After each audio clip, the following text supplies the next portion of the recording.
Welcome back mga katropa! Pumasyal pala kami rito uli sa Gapan City Plaza. Unang tumambad sa amin yung higanting Ferris wheel. Alam nyo ba?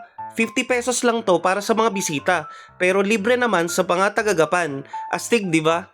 May magkakahiwalay na pila kaya organized pa rin at ang pinaka-the best, air-conditioned ang loob. Kaya kahit umiikot ka ng ilang minuto, sobrang komportable. Isang beses pa nga lang ako nakakasakay dito at napakaganda ng view mula sa taas.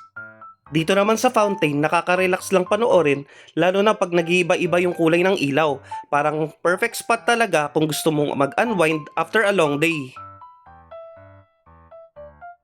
Makikita rin dito si Gat Andres Bonifacio, proud at matatag, paalala ng ating kasaysayan at tapang ng mga Pilipino. Meron pa silang giant LED screen na nagpapalabas ng mga retro movies. Ang cool kasi parang throwback vibes habang nasa park ka lang.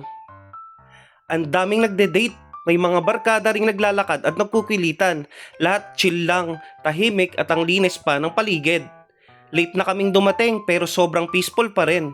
Kaya kung gusto nyong magpahinga, magpicture o magbanding kasama ang tropa, ayain nyo na. Tara na sa Gapan City Plaza. Mga katropa, promise, sulit ang bawat minuto mo rito. Gapan City Plaza, simple pero world class ang vibe.